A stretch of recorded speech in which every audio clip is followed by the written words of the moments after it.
May I have a motion to return to open session and approve certificate 15169 for the closed session? So moved. Second. Moved by Ms. Kay, seconded by Reverend Bailey. May I have a roll call vote, please? Reverend Bailey? Yes. Ms. Holmes? Yes. Ms. Kay? Yes. Mrs. Miller Richards? Yes. Mrs. Ream? Yes. Mrs. Green? Yes. Next, we have approval of the agenda. May I have a motion to approve our agenda this evening? So moved. Second. Moved by Ms. Holmes, seconded by Ms. Miller Richards. Are there any changes or discussion? May I have a roll call vote, please? I mean, not roll call, excuse me. All in favor, please say aye. Aye. All opposed? Motion carries unanimously. We go to the minutes for February 1st, 2016, regular school board meeting. Are there any changes or discussion? May I have a motion to accept the minutes? So moved. Second. Moved by Ms. Miller Richards, seconded by Ms. Ream. All in favor, please say aye. Aye. Motion carries unanimously. We go to our favorite part of the meeting, recognitions. We will start with the word of the month, perseverance, to be presented by Walker Grant Middle School. Good evening, everyone.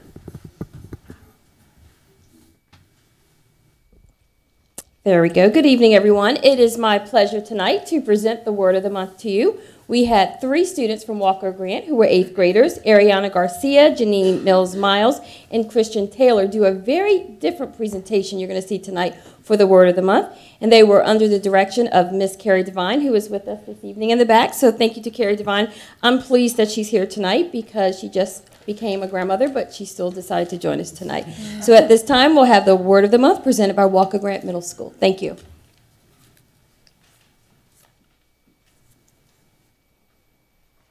Perseverance. Persistence in doing something despite difficulty or delay in achieving success. We learned about perseverance when we were little, reading books like The Little Engine That Could, and remembering the refrain, I think I can, I think I can. There are examples of people persevering all around us.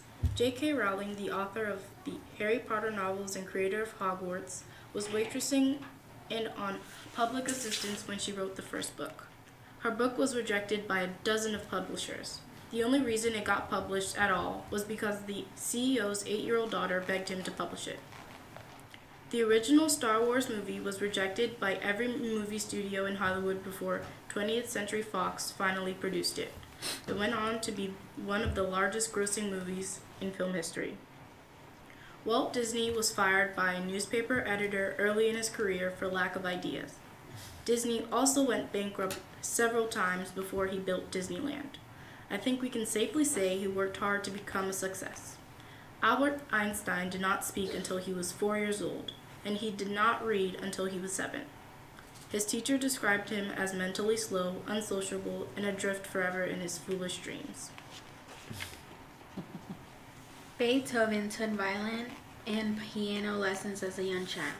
His teacher declared him hopeless. As his hearing failed, he refused to let his deafness keep him from composing great music. He persevered to bring us. Derek Redmond was determined to medal at the 1992 Olympics in Barcelona, Spain. He had been through so many disappointments before, being injured in the 1988 Olympics and several surgeries. He began the 400-meter race well, but soon heard a loud pop as his hamstring muscle popped. He was in agony and incredibly disappointed, but he knew he had to finish the race. His father was in the stadium and raced to his son's side. Together they finished the race to a standing ovation from 65,000 spectators. Winning was less important than accomplishing his goal of fulfilling his dream of completing a race in the Olympics. Making the high school baseball team was his dream, but he was cut because he wasn't good enough. In his words, I believe that if you put in the work, the results will come. I don't do things half-heartedly, because I know if I do, then I can expect half-hearted results. Michael Jordan knew what he would take to succeed. Thomas Edison was sent home from school with a note that said he was too stupid to learn anything. After only attending 3 months, his mother taught him after that. He famously said when he was successfully made a light bulb. After lots of attempts that I have not failed, I've just found 10,000 ways that won't work. We celebrate Dr. Seuss's birthday every March, and yet his first book was rejected 27 times. He created many characters we know and love. He is now the best-selling children's author in history. So, ways we can persevere are to keep trying in school and doing homework. Even if we don't understand at first, we can save money for things that we want to buy for our futures. We can practice for the spelling bee, which Christian and Janine did at lunch with Miss Devine for the 8th grade spelling bee. Christian 1. We can practice our music. We can practice our lines for the upcoming Lion King play at Walker Grant. We can attend all of our practices for track and other sports so we can get better every year. We can persevere.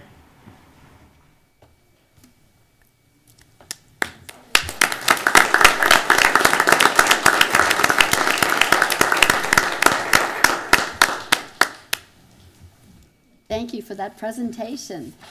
Now we have a special announcement from Mr. Jay Snyder on behalf of James Monroe High School. Good evening, members of the board, invited guests, and those in attendance from the community.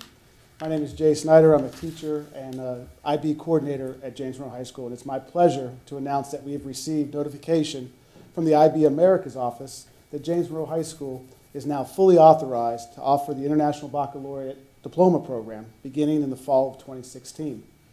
I would like to recognize a few groups and individuals who have helped us to achieve this goal. Thank you to the members before me for your support and endorsement in this IB endeavor in Fredericksburg City Schools. I would also like to especially thank Dr. Melton and Dr. Gordon for having the vision as well as insight to pursue this program for not just James Monroe, but also for the FCPS community. I would like to thank Dr. Rochelle, principal of James Monroe High School, for giving so much of her time and helping to help making James Monroe prepared and successful in this long and extensive application process. Lastly, I would like to recognize the tireless and selfless efforts of the James Monroe faculty and staff who will be teaching and assisting within the diploma program. Through their dedication and professionalism, we practically cruised to this authorization status over the last 2 years. They are the ones who, fortunately and quite dedicatedly, made this look like a piece of cake. So again, thank you to all of these groups and individuals for pursuing the IBDA program and providing the support and resources needed to make this happen. It is my hope and pleasure that over the next few years we'll show you what a great opportunity this is for the students and members of the Fredericksburg City community. Thank you. Thank you. Congratulations. Way to go.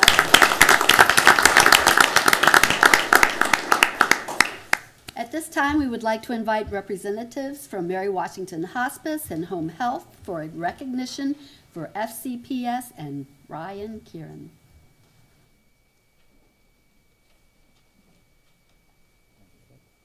Hi, good evening. My name is Ashland Evans. I am manager of Mary Washington Hospice, and with me I have Terry McCormick, who is our community outreach specialist. And so today it is our honor to be here to not only say thank you to Fredericksburg City Schools, but also to Brian Kiernan, who has been a great partner to us over the past several years. For the last 2 years, Fredericksburg City Public Schools has been a food vendor at Mary Washington Hospice's annual fundraising event. The event, Grapes in the Garden, raises funds for our bereavement services and expressive therapies. The food that Brian provides on behalf of Fredericksburg City Public Schools is amazing. We received numerous comments about how folks are blown away by the quality, wholesomeness, and tastiness of the selection of foods.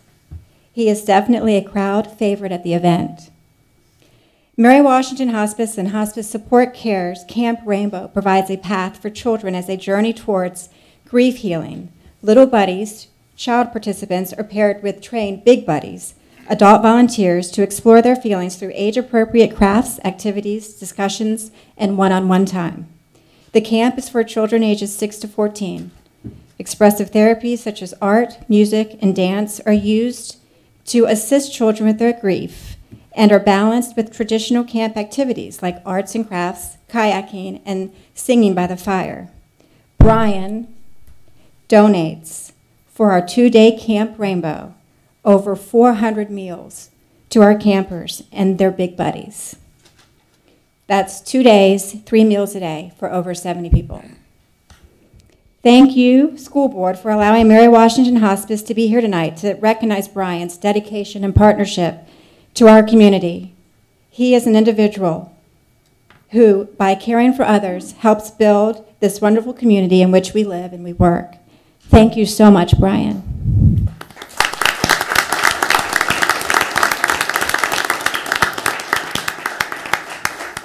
And today we'll be presenting both a little plaque of our appreciation to the Fredericksburg City School System, as well as a plaque specifically to Brian for everything that he has done. And knowing that his partnership with us for Camp Rainbow, we wanted to make sure we gave a token, and this is something that we give to all of our campers, and it's a turtle. It's actually the mascot of our camp, and this was hand crocheted by a group called From the Heart Stitchers, who donates a lot to hospice, but also to the kids. So we wanted to make sure he had that too. So thank you, Brian. We're very grateful for you.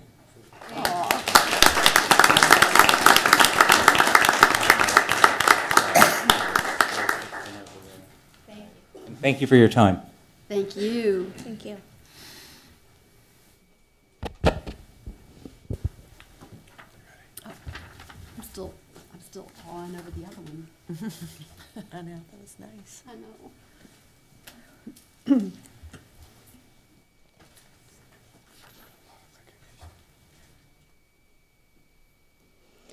Good evening, Chairperson Green, board members, Dr. Melton, families, and friends. It's my pleasure to present to you this evening the winners of the More Math contest.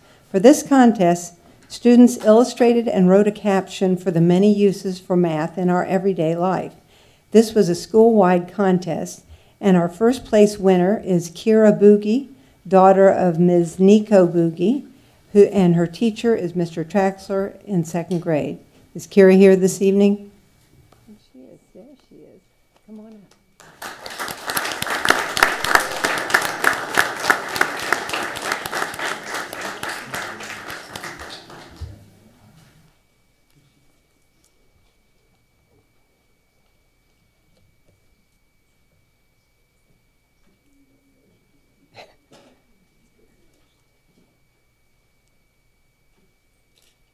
Congratulations, Kira. Good job.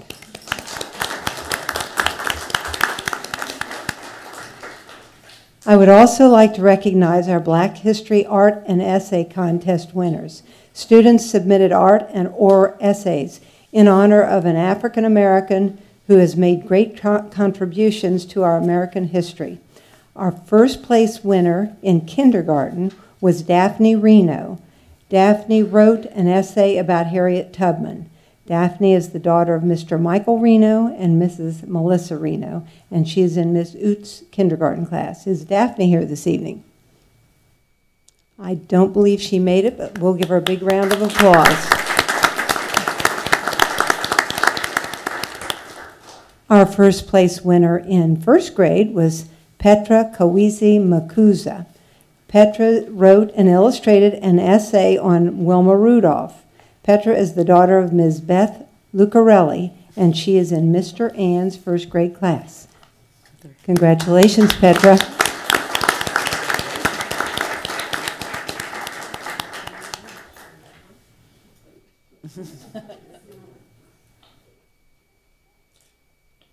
Good job.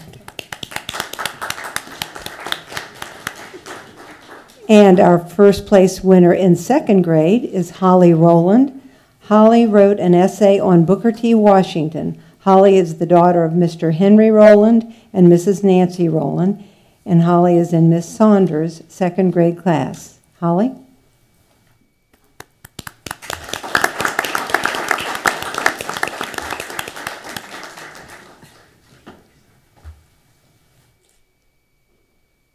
Good job. Congratulations to all of you.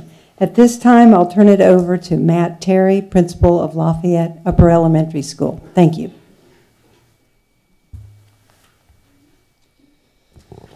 Good evening once again. Lafayette would like to recognize students who excelled in writing. And we had the honor, actually, this was a statewide essay contest, the Black History Essay Contest, by the Virginia Black History Month Association. And we were honored to have the top 3 placers who were at Lafayette this year, and we were very proud of them.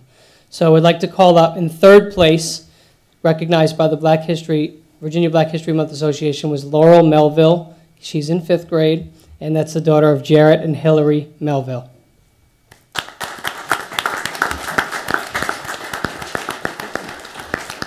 I know I saw our 2nd place winner, and that was Khalil Gil Perez. He's also in 5th grade. He's the son of Risca Perez Castiello.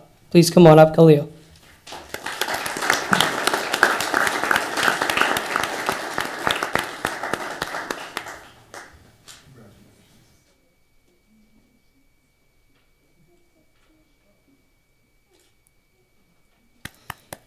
And our 1st place winner was Josephine Chu, also 5th grade, the daughter of James and Michelle Chu. I did see her as well.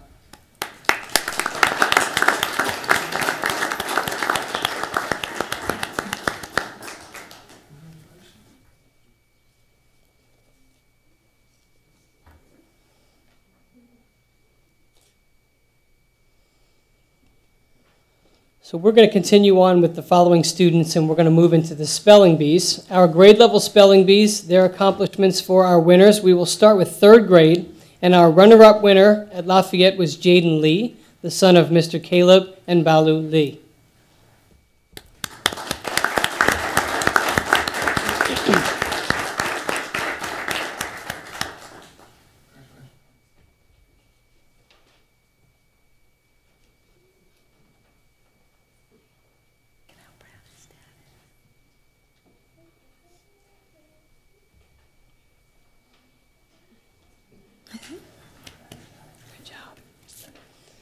Our winner in 3rd grade was Baxter Reed, the son of Mr. Neil Reed and Mrs. Kathy Anderson.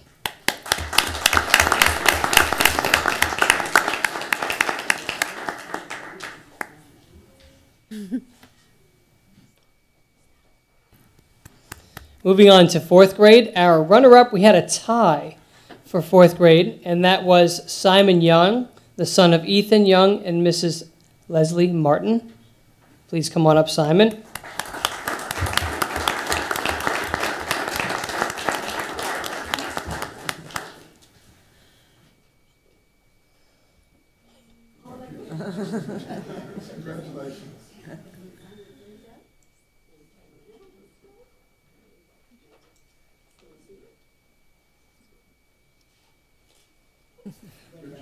Okay, and we've got our other runner-up tie in 4th grade was Bryce Caldwell, the son of Miss Melissa Caldwell.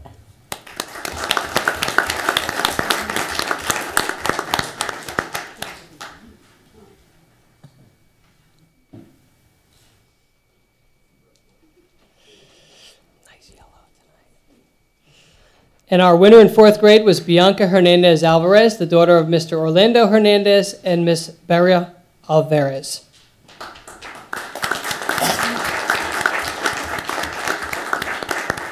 In 5th grade, we also had a runner-up tie. In 2nd place, runner-up was Osiris Murray, the son of Christopher and Melinda Murray.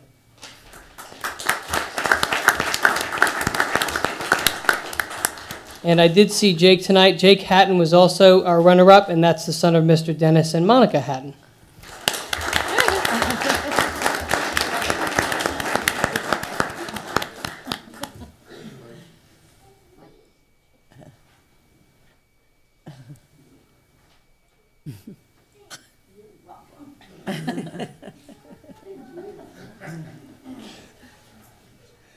And our winner in 5th grade was Bella Kimball, the daughter of Mr. Judd Kimball and Mrs. Adrian Rivero. Please come on up, Bella.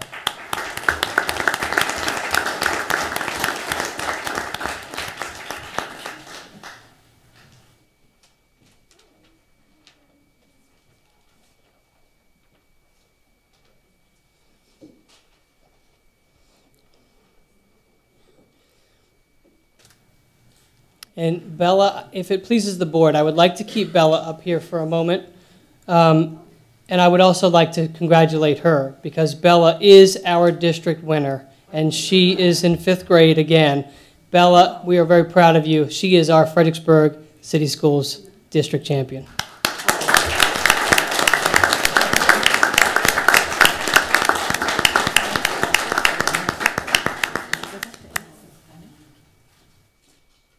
Great job, Bella.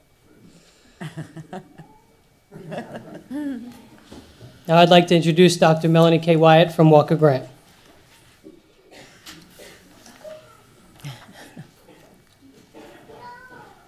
Thank you, Mr. Terry. It's my pleasure to introduce to you our grade level winners.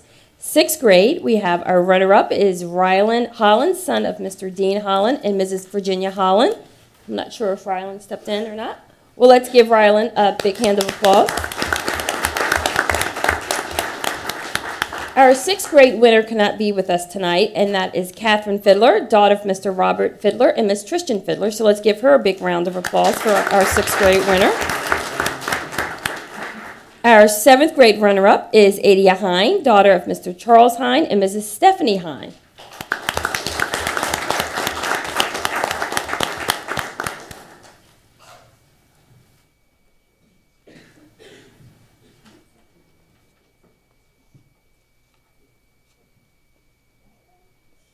You got them coming from both sides, Adia.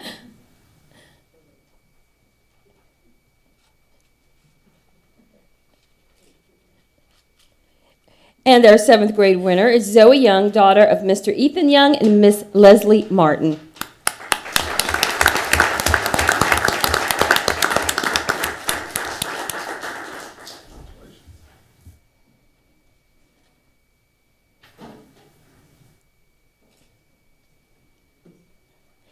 Our 8th grade runner-up is Miss Shelby Munford, daughter of Mr. Timothy Munford and Mrs. Jennifer Munford.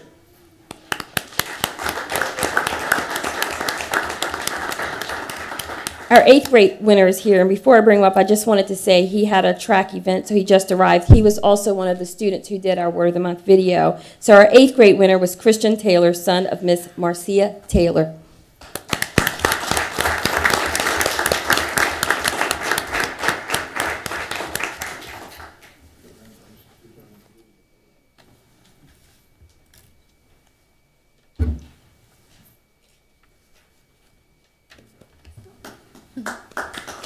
Thank you, Christian.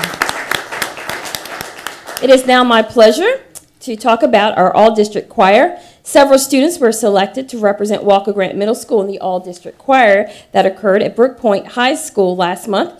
These students worked with our choir director, I can't say that word tonight, Mrs. Barbara Powell, after school to learn their music.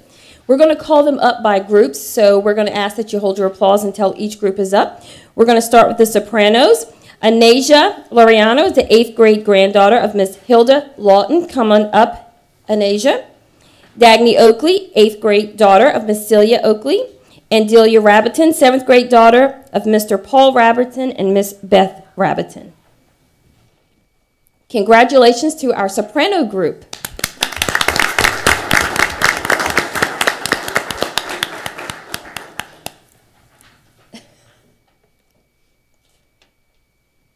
And now for our altos. Oops, sorry, photo shoot. I'm sorry. Mom, are we good? Okay. It's okay. You're going to see that picture again one day. Our alto group, please hold your applause again. Brianna Brooks, 8th grade daughter of Miss Tracy Fortune. Ashanti Tyler, 8th grade daughter of Mr. Anthony Tyler and Miss Kendra Tyler. And Janiyah Lewis, 8th grade daughter of Miss Shannon Vick. Let's hope they're getting ready for their SOL test tomorrow. Nope. Well, let's give them a round of applause. Our alto group. Our last all-district choir group, our baritones, Caden Ribble, 7th grade son of Mr. Ryan Ribble and Mrs. Heidi Ribble. And I saw this young man, Thomas Hancock, 8th grade son of Mr. David Hancock and Miss Tammy Hancock. Congratulations, baritone group.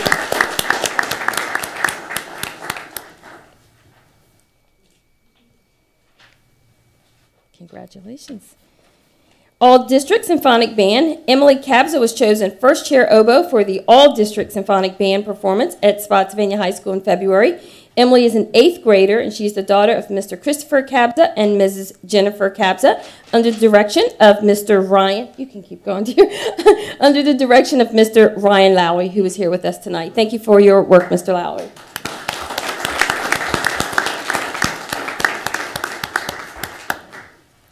Congratulations. We also had a district reflections contest winner. It was a busy month at Walker Grant. 6th grader Grace Maynard came in first place in the film category of the district reflections contest, which is our annual PTA arts competition.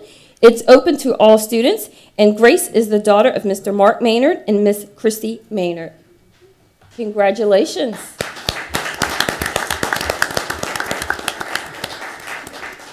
We'll now bring up Mr. Justin Woodside, James Monroe High School Assistant Principal.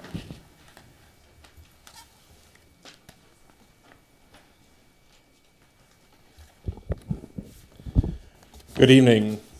I have the pleasure this evening to introduce an indoor track and field champion that sits among us this evening. Miss Alexis Clark, daughter of Miss Tammy Clark and Mr. Stacy Clark, is the BHSL Group 3A Indoor Track and Field State Shot Put Champion with a new championship record of 44 feet, 1.5 inches. She's ranked number 1 in the area. She's ranked number 1 in the Group 3A final standings. She's ranked number 1 female shot putter in the state of Virginia. She's ranked number 1 female shot putter in the nation among sophomores. She's ranked the number 19 female shot putter in the nation, and she's the only sophomore in the top 35 of the nation.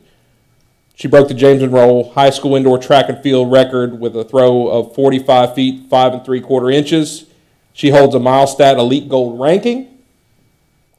She has qualified for the New Balance National Indoor Championship here at the end of this week in New York City.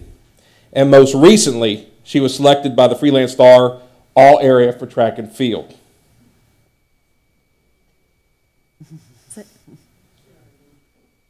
She did it quickly.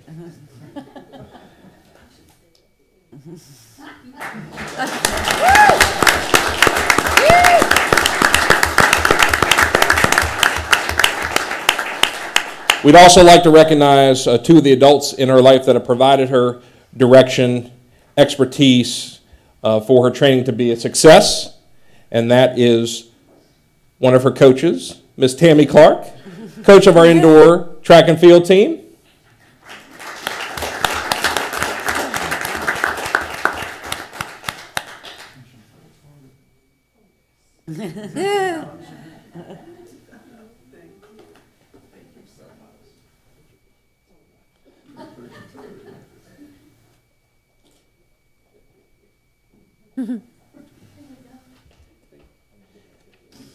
And Coach Daryl Dyson, head coach of the indoor track and field team as well.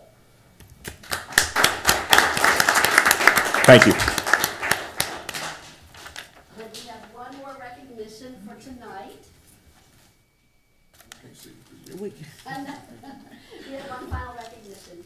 Tonight we want to show our respect and love for Fredericksburg City Public Schools' own Debbie Wright. Debbie has spent over 30 years leading superintendents and school board members during her accomplished tenure with us. She has touched all of our lives during this time, and we are sad to see her go. I can't look at her.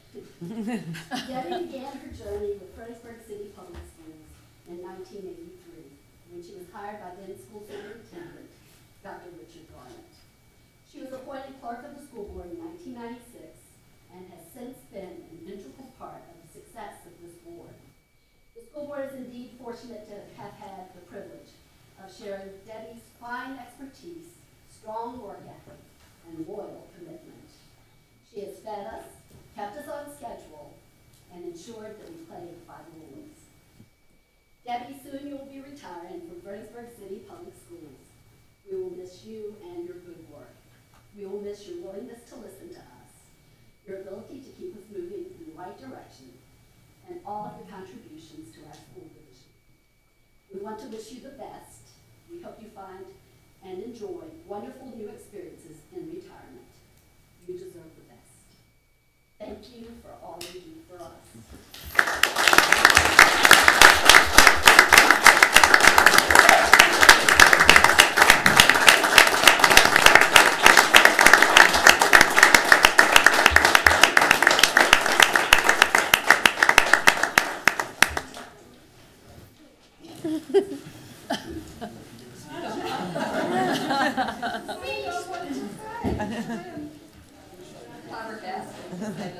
Thank you to everybody. It's been a wonderful life around Fredericksburg. It's going to be very different.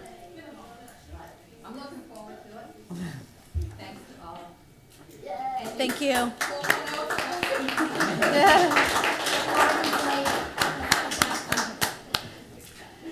That's the end of our recognition section of our meeting. If you wish to stay, you're welcome to stay, but we understand. Thank you. Good job. You got through it.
And now we go to public hearing on 2016-2017 school operating and special grants budgets and capital improvements budget. Do we have anyone wishing to speak?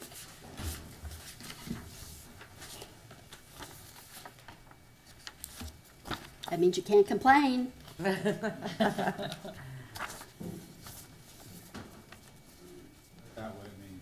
Yeah, it is. Well, then you need to get out here. Okay, we go to hearing. The public hearing is now closed. I need to find my minutes. Not the other.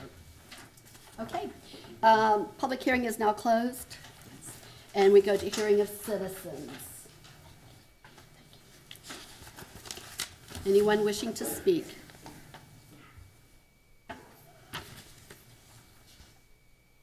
Okay, there being no citizens wishing to speak, we go to the next section, consent agenda. Superintendent. Recommend the approval of the consent agenda, which includes a trip request from James Monroe, the VSBA Business Honor Roll, and Head Start approvals.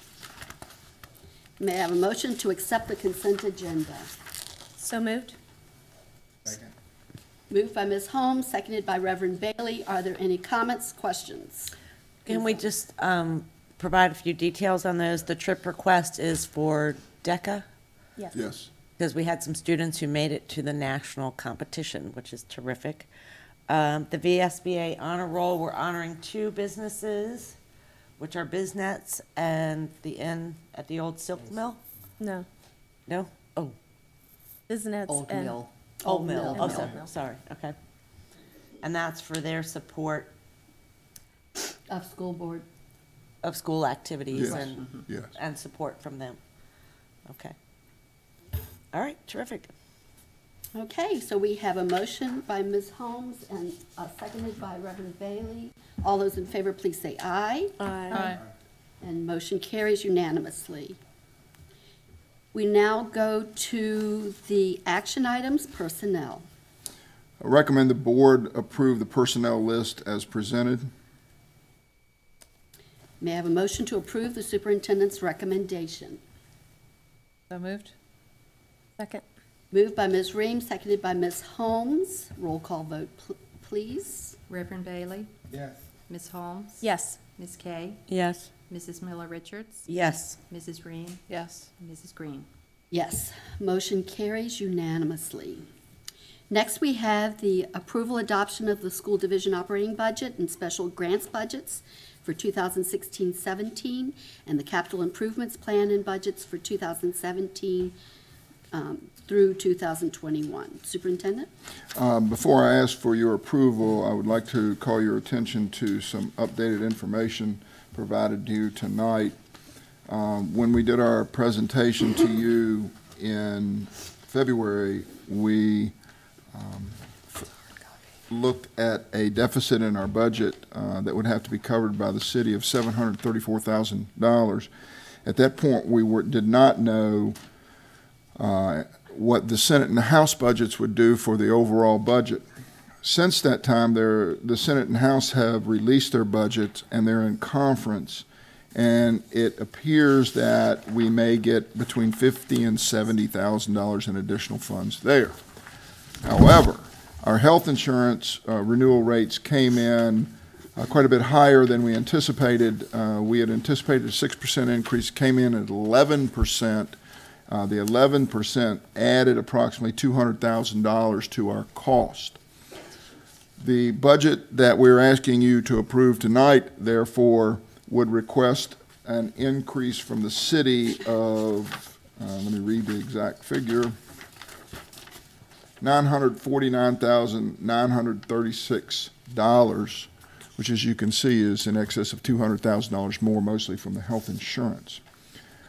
The city manager tomorrow night will introduce his budget, and while I feel that he will recommend an increase to the school operating budget, I don't feel that it will be enough to cover the $900,000 deficit.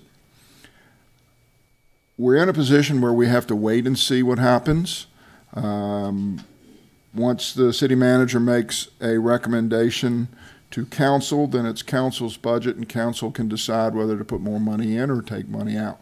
It's up to them. On April 12th, Mr. Baker and I will be going to City Council to walk them through our budget and explain and justify the increases to the budget. So at this point, if the budget were to be covered by the city, it would require that $949,000. So I guess the proper thing for me to do is to request approval of the school division operating budget and special grants budget for 2016-17 and a capital improvements plan and budgets for 2017 to 21.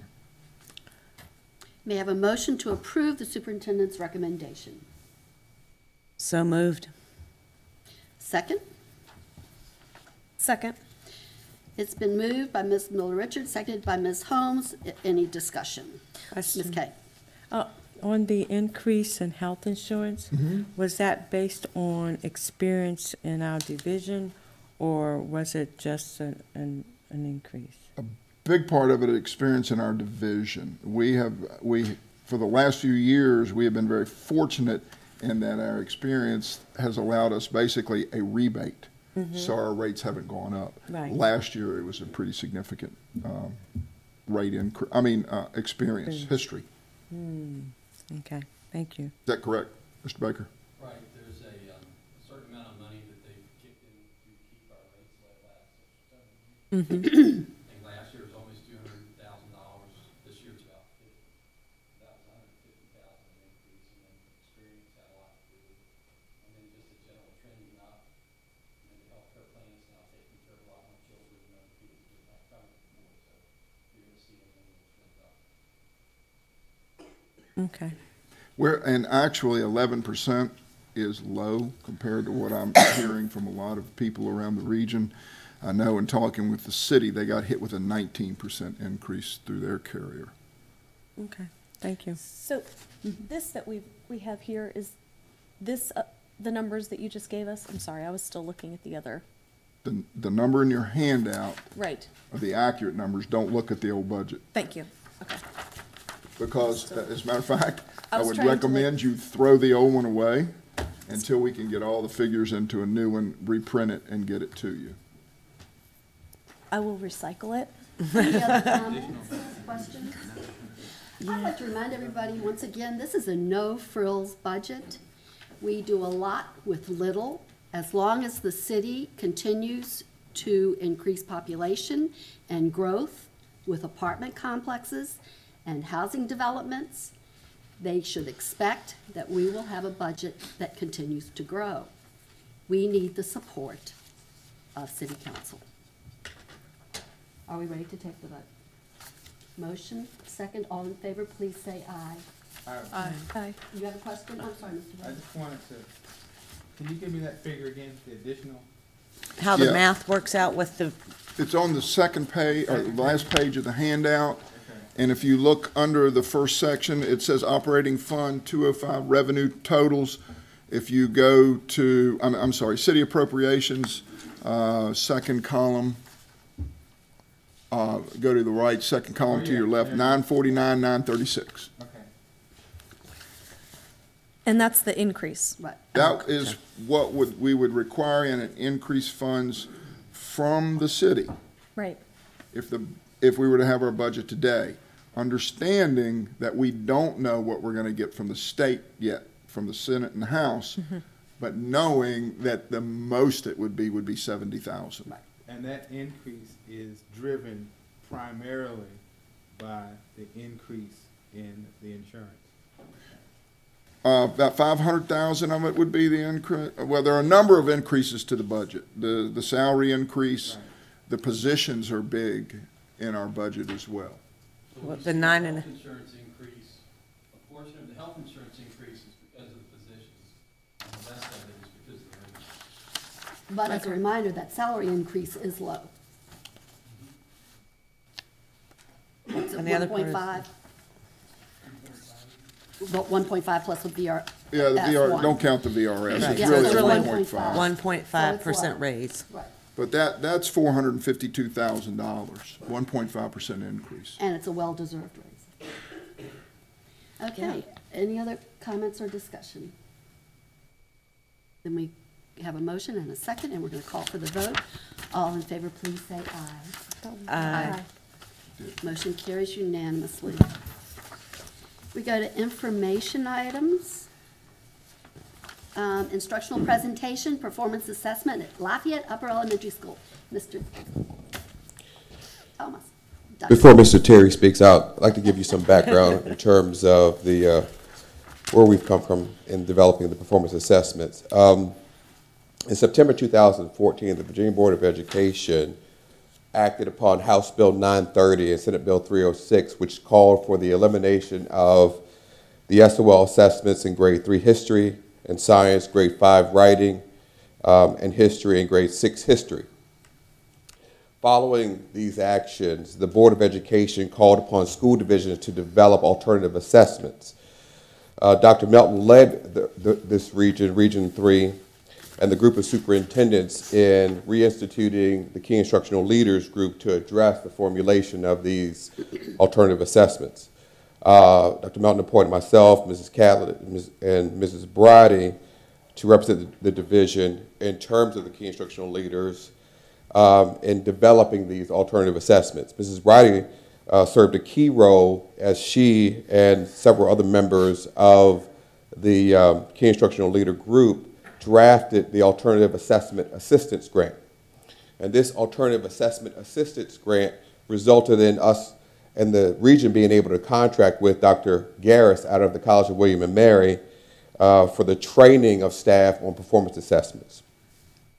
And these performance assessments essentially represent best practice, as this assessment methodology allows for the integration of academic disciplines and higher level thinking domains such as analyzing, creating, and evaluating. So Mr. Terry is here tonight to speak with you because Mr. Terry and the staff at Lafayette have led the division in terms of the development of performance tasks, evaluation rubrics, and the like. So at this time I'd like to call Mr. Terry up to the podium and also congratulate both him and his staff for their leadership and their work on the performance assessments, And I'd like to recognize also Mrs. Bridie for her leadership in developing the language for the alternative assessment assistance grants. We got that grant for 2 years in a row, and we're looking to get it for a third year. So, Mr. Terry. Thank you very much, Dr. Thomas. Good evening once again. I'm super excited to be able to present to you about our alternative assessments. So we're going to put up this presentation tonight. It's on your screen, I believe. I'm going to use my, so this was the actual bill that Dr. Thomas spoke of. Again, I don't have to go through this again, but he did a great, eloquent job telling us about the history here. It was about 1.5 years ago. So the timeline, of course, began from there. And there was a key instructional leaders meeting with Region 3 leaders. And basically at that time, I wasn't there, but I was told that that's when they started to kick around the idea of performance-based assessments. One of the most appetizing things about that was, hey, we're going beyond multiple choice, finally. We get to look into things that we can assess children without having them sit in front of a test that's multiple choice. And Dr. Chris Garris was one of those names that got thrown out there from some of the workshops that they had been to before, and his name had come up. This was something that I took from him a while back. A couple of years ago, there was a book written called Beyond the Bubble Test, and this was a formal definition of performance-based assessments. This is not new. You've all heard of it before. We've all talked about project-based learning, but it basically defined it as such. Authentic assessments that require students to develop a product response analysis or problem solution that reflects the kind of reasoning or performance required beyond the classroom. Now that's a great definition, but when I started to kick around some ideas of my own, this is what I came up with.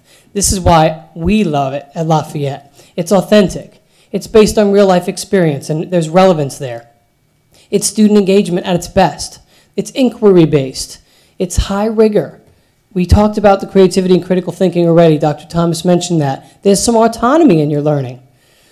The teacher no longer stands and delivers and does direct instruction, but they become a coach and a facilitator. One of my favorites, failure is learning. Students can create whatever they want, but failure is also part of the learning process. It's not just that failure is failure. Failure is, we heard earlier today in the presentation from Walker Grant, from Einstein, that, or was it Albert Einstein, who failed 10,000 times before he succeeded. Perfect example. It's open-ended. There are rubrics involved, which are actually heavy. Teachers have to get involved and do the rubrics. It's interactive. It's school-based. How many of you have had children who had to sent home projects and said, here you go, parents, do a project. Well, now we're doing it in school. And more importantly, it's fun. So the year one was last year, and so from September to November, after that key instructional leaders meeting, what we needed to do is get the right people on the bus. So we picked 3 third grade teachers, 2 fifth grade teachers, and Mr. White from Walker Grant to represent those SOLs that were taken away. And that was called the AADT, which is the Alternative Assessment Development Team. From there, we developed that team, and that group of professionals then went to spring cohort trainings. There were 4, and these were with Dr. Garris. And the first was the PBA overview, the second was product development, and the third. And then they did some feedback, they gave it to their peers, they sort of gave some feedback to each other and revised what they had. The end result was our drafted PBAs. So we had 2 for grade 3 in history and science, 2 for history, which is 5th grade, 2 for U.S. history, 1 for grade 5 writing, and 1 for U.S. history. From there, after that was done and they came out of there with these products, then they had a debriefing with Miss Bridie. They sat down and talked with her, said, hey, where do we go from here and what are the next steps? What we did was we ordered Dr. Garris's book, which is right here, and we ordered this for every staff member, and what we decided to do is do a book study through the 2nd year, and we paired it with professional development. So each stage of the process, we were reading through this book. In June, then we had planning meetings, and here's where it got interesting. So what we had to do then is start looking at our division practices, the protocol in the building. Brooke Morocco is a 3rd grade science teacher who also joined the team at that point. And we had to go into our curriculum maps and pacing guides and figure out, how are we going to put this in there? What is it going to look like? and we developed a 2-year plan for implementation at Lafayette. Again, this is part of the process. This is now this year in July. We finalized the contracts with Dr. Garris. We actually had the honor of going to the VAST conference, and Miss Bridie, myself, Kenneth White, and a woman from King George named Amanda Freeman actually presented to the region in Roanoke. And it was an honor. We got to really talk with people throughout the state who were looking at us as Fredericksburg leaders, talking about what we're doing. And they were astounded by how far along we were compared to the other divisions, something we were very proud of. In bold, so we started our professional development process. October 16th was our first date, and it worked through November, February, and we have one coming up this Friday in March. And we called then the AADT team was now named the FCPS design team. They worked with Dr. Garris each morning. And so he took them and built on what they had done in year 1 and trained them to a level of leadership where they were ultimately going to be the facilitators with Dr. Garris. So he worked with them in the morning, and then in the afternoon, they broke out with Dr. Garris and worked with our entire staff to do professional development. So we were very excited about that, and here's what it looked like. So he came with us. This is our staff in the cafeteria working with Dr. Garris. That is Dr. Garris working with them in the afternoon. And one more slide to show you. This is, again, him working with the group. And what he did was he presented to them and gave them training and taught them how to produce a PBA. And then you see that on the top right there, there's a group working. We broke teachers into groups, and he migrated through that room with our facilitators, now our leadership team, our design team, and they worked with those groups to teach them what they learned in year 1. So we're, again, building that capacity in the schools for PBAs. Because, hey, let's face it, the last 15 years, we've been faced with the SOLs and No Child Left Behind, and we sort of have to reframe our minds again. This is grade 3, how the pacing guide looked. This is just an example. We started with science this year, and now we're working into social studies. So quarter 1, we did 2 PBAs, and quarter 1, quarter 2, the other, and then we had a multiple choice test, and now we're into social studies. So this is kind of our pacing guide in terms of PBAs. 5th grade, same thing. We did American Indians and Colonial America again, and we're working our way into Western expansion. What 5th grade did that 3rd grade didn't, and I was really proud of them, they came together, 2 teachers, Mr. Grabman and Ms. Mastrangelo, and they actually did cross-curricular PBAs. So they took a PBA, and the students not only based the PBA on history content, but they had a writing rubric and a history rubric, so the same project was being graded on 2 different levels, which was awesome. This is an example of a 3rd grade science PBA. This is something we did in December. It's called Move That Rock. So students are landscapers. They had to be a landscaper. They owned their own business. They had a job out of home, and they had to move a large rock out of the land. Now, here's the catch. They couldn't use cranes or bulldozers or dump trucks or anything like that. What they had to do is go back into their science content and use the things they learned and create a simple machine or multiple. And they had to tell us, how are you going to move that rock? Tell us what you've learned, and here's what they did. So they drew the machine. These are the steps. They told us, what kind of machine did you use? Did you use an inclined plane, a lever, a wedge, a screw, a pulley, a compound machine? What did you have to use? And then they listed the materials, and on the bottom, number 4 there, they said, how did the machine, they wanted to tell us how the machine moved the rock, or did it make it easier? What else could have helped? And then if it wasn't successful, that's okay. But what could you have done differently next time? This is the rubric, one of the rubrics that we used. Again, they're very detailed. I just wanted to show you one so you could see it. And these are actually the children doing this experiment. So the young lady on the left, she's got a cool thing going on. She used a lever first to get underneath the rock. Then she used a pulley to pull that rock up. And then she's going to put that on the inclined plane and get it off the property. This was her project.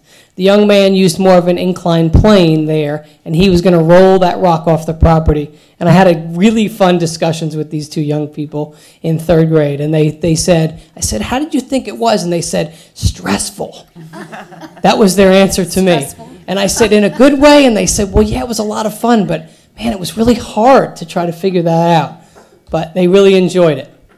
This was just another example that we're going to do soon. We're going to have students become archaeologists. They're going to go to travel to a place of their choice, and they're going to find an important artifact on their trip. And they're going to present that artifact then to a museum and talk about how it teaches people today about a contribution of ancient civilization. These are, again, some of the things we're going to ask them. Talk about the artifact, design the artifact, and I'm going to go right to the next slide just to show you. This is a graphic organizer that they're going to use. They're going to fill this in with their ideas. From there, they're going to draw their artifact and explain it in detailed terms for us as a response sheet. And that's going to be the next one we go through. I talked about student feedback a little bit, but let me tell you what our teachers are saying about this. These are two teachers in 3rd grade. This is Miss Adair. She is on the design team as well as Ms. Roberson. She says, I'm going to highlight, students have been very engaged in the PBAs. PBAs cause us, teachers, to think more about our instruction. Students are having to think deeply. The PBAs aren't just changing our assessment style, but our instructional practices too. Ms. Roberson says that they found the PBAs to be exciting and challenging in terms of students. They make students think at higher levels and make connections about the content. And they apply all they've learned and create something. That's what we're talking about in terms of instruction, and that's why we're excited. The next steps for us from here is that the design team will continue to lead PBAs in our school. We're going to do additional staff involvement. We'd really like to get 4th grade more involved, since the 3rd and 5th are more intensely involved right now because of the SOLs that have gone away. And we have to continue to train staff. We're going to have new staff. We're going to have staff who are picking this up faster than others. And then for next year, what I did hear from teachers, which was good feedback, was we didn't anticipate front-loading content more. So the vocabulary that we needed to do some of those things, kids didn't really know. So they were wrapping their brain around the project, but they couldn't wrap their brain around the vocabulary. So we're going to front-load that better and work it into our curriculum maps and pacing guides better for the next year. And then, of course, we're going to explore how the PBAs work and how they interact with our future IB program coming soon. These are the design team members, once again on the bottom. Ms. Bridie has been a wonderful asset for us. She's been very helpful for us through this process.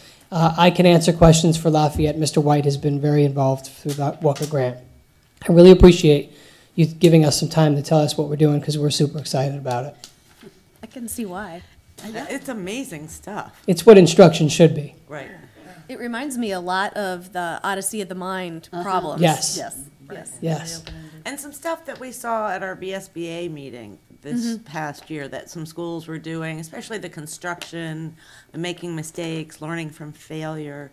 We saw a lot of that. So that's terrific. But it's so much work. It is a lot of work. Breaking down the skills that are needed, the vocabulary piece, how the project's going to do that. And I do love that you're doing it at school, because I've done that other project at home. Right. I think it's great that we have this at budget time, too, because it really highlights what we do instructionally, and it draws out why it's so important that we have that we get the budget that we need. This is what we do. This is what we're excited about. This is instruction at the finest. We have professionals who go about their work in a professional manner. They do it well, and we have a great educational system here in Fredericksburg, and we need the budget to support this kind of instructional activity. Yes, Perfect. And still they were using toilet paper rolls and you know, paper towel rolls to do some of that. But they spent the money on the on having, was it Dr. Garris? Right. Yes, ma'am. Yeah, right. Yeah, you're right. Perfect. But it also seems that there's some IB training showing up too in the cross content. I mean, it's wonderful.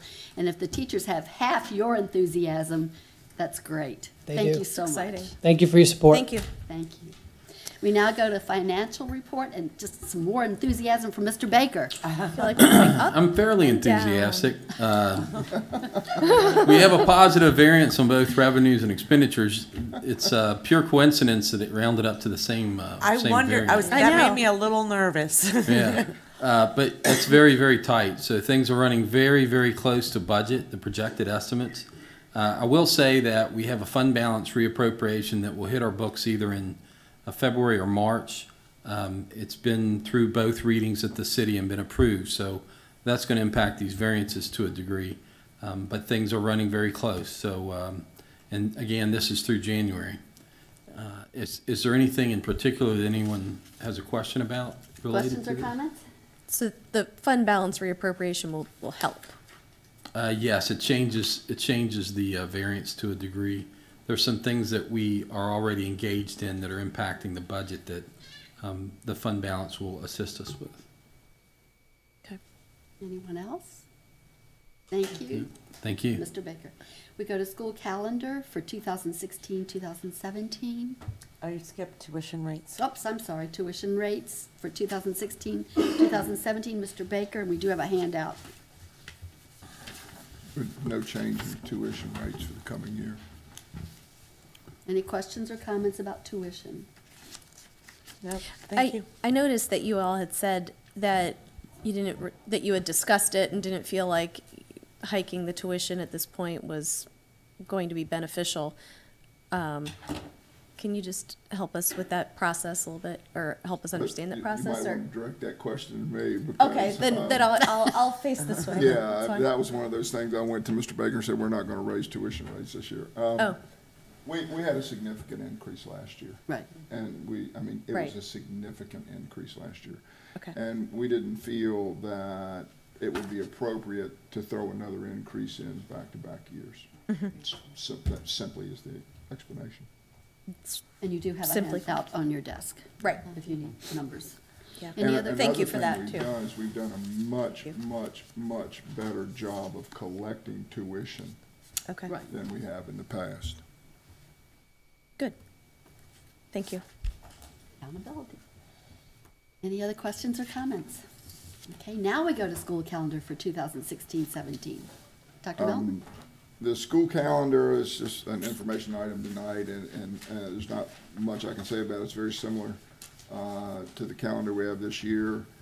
One of the changes they made is it's color-coded rather than all the symbols, because everybody got mixed up when they were trying to read the symbols. Very pretty. It is very pretty. And I believe Rebecca deserves some credit for the color coding here. Thank you, Rebecca. But as I said, it's very similar. It's, I believe, very similar to Spotsylvania and Stafford's calendar. We still have the day off before Thanksgiving.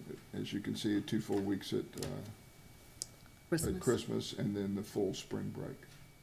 It's it's very similar date-wise to this year because of the late, again, we've got that late Yeah, it's start a in September September. 5th is Labor Except- Day this year. What happens though, like this year, Easter is Yeah, earlier. spring break. And so that's gonna be a long March. stretch, yeah, it is. But we're going to have a long April with the spring break coming at the end Yeah. of March. True. It's We gonna be- might need another professional development day in March. What is the status of the General Assembly and allowing us to set our own calendar? I don't think it ever made it to the floor for a vote. I got a whole listing of bills yesterday that were still alive, and it was not listed in there anywhere. Can tell you It that must have gotten killed in one house or the other. I never did hear which one. we did bring it up, Mrs. Ream and I did bring it up with Delegate Cole. Okay. And I'm sure that did a lot of good. It's important that they know that, Effort, the little engine that I could. figure you just keep, it's perseverance. Right. Word of the month. It's all about perseverance. I was just going to say, I know that we had talked about this last year when we talked about the calendar and that there was a good reason for it, but that when you have the Wednesday off, like April 5th is a work day, possible snow makeup day. I just know that those are sometimes hard. Mr. Russ isn't here to explain it, but I'm going to take a stab at it. We try to break down the grading periods Number of into days. 45 days each, and it just so happens to fall that way. All right. And you have to understand that the calendar committee is pretty much made up of Superintendent's Employee Advisory Committee, so it's got classified as well as teachers, and they've already run it back and forth between the schools. And there were a couple suggestions that we made that we thought would make life a little easier for people, but they got shot down pretty quick. But this is what the teachers wanted. Okay. Everybody fine? Mm-hmm. Okay, then we're going to go to update on original Walker Grant renovation. Dr. Gordon. All right. Good evening, Madam Chair, Dr. Melton, and all of our invited guests. Since the last time I spoke with you, Dr. Melton and I have participated in several online meetings, basically going over the technical review of the renovation of original Walker Grant. During that time frame, we've also had Mrs. Leanne Seal and Shay Crump have come through all of the central office, as well as early childhood, special education, and Head Start offices, doing an internal audit of any furniture that we have that will either be discarded, will come with us to the new renovated building, or will need to be replaced. March 18th is a day that we've kind of circled right now, as we have already cleared everything out of one wing of original Walker Grant for when the next level of asbestos abatement will occur in the gymnasium area. During closed session tonight, one of the things we did talk about earlier, right before the closed session began, was making sure that we were going to set a date for a little bit of a groundbreaking ceremony. I've communicated with First Choice later on this evening, and waiting to hear back a response so we can have an official date that would be good for all of our school board members to be able to attend. Mr. Doug Westmoreland had a conversation with Dr. Melton where he shared that at this point in time, everything is going very smoothly. We are on time, we are on schedule. We were a little bit concerned that some of the snow days we're going to put some things back, but we've kind of doubled up on some of our geotechnical reviews, as well as surveying the entire property. I will also have to give a public thank you to Mr. Bev Cameron and the city of Fredericksburg for some of their assistance in helping us with a small water line issue that we were going to have in order to increase the overall water flow into original Walker Grant. The city has come through for us based on the conversation that Dr. Melton and Mr. Cameron had, and we're hoping that's going to be the last little minor obstacle to make sure this project keeps moving forward. That's our goal, and it's still our intention, and we are on time to make sure that we will have substantial completion once again by August 31st, 2017. Are there any questions? Sounds good. And we're still getting wonderful comments from everyone on how well everybody's working together. So that's fantastic. Thank you. Thank you. Old business, VSBA Northeastern Regional Forum, March 9th, 2016. I think Reverend Bailey and Ms. Holmes are going. Mm-hmm. If anybody. Ms. Catlett's going. And Ms. Catlett? Good. And then the VS. Catlett want to go to Woodville? I was just getting ready to ask. Nobody wants to VSBA, go. I'll go to Whitfield. VSBA Hot Topic Conference, March 16th, 2016, Whitfield. Reverend Bailey's going. I'll go. And Ms. Holmes. I don't know that I've ever been to Whitfield. I'm sure you haven't. It does have a nice I'll go. conference center. Yeah, it's pretty. Yeah. Well, we need to. I did confirm with We the don't need SBA to. that We don't? we don't. Oh, but it's career and technical ed, isn't it? It's I know, actually a I good really one. wanted, I know. I wish, Well, think about it. yeah, no, Okay. I We marked only it on need my 2 at calendar. one Hot Topic Conference. So the one in Charlottesville satisfies our requirement, but we'd love to have you go if you'd like to go. I think I'd like to go to that one, because I really want, you know. Okay, and if anybody else changes his or her mind, Whitfield is a lovely place. Okay. It's on the way to Take your word for it. Hey, I've got family from Whitfield. Okay, we go to new business, VSBA Hot Topic Conference, April 26, 2016, Charlottesville. Mrs. Miller Richards and Reverend Bailey. Okay. Anybody else willing or wanting to go, please contact Ms. Wright. The date for the July 2016 school board meeting is July 11th, 2016, and Second Monday of the month due to the holiday. 4th of July. And we'll have a new board. The VSBA School Law Conference is June 4th, 2016. Nobody. Need 2 people. What is the question? School Law Conference, VSBA School Law. That one's always really good. Where is that one? Charlottesville. Usually Charlottesville. Usually Pat Lacey is I might good be for able to go to an that hour. Pat Lacey entertains. Yes, he entertains her now. But that's really a good conference. It is. So we do need 2 for that one. Yeah. Okay, good of the order. Don't forget to spring forward. Daylight savings time this weekend.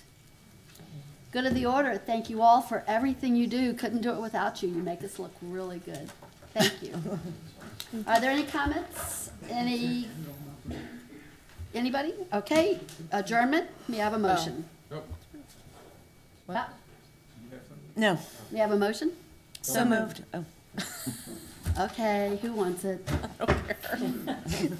Reverend Bailey, second. Second. Ms. Ream, all in favor, please say aye. Aye. Motion carries. Good night. Oh, sisters.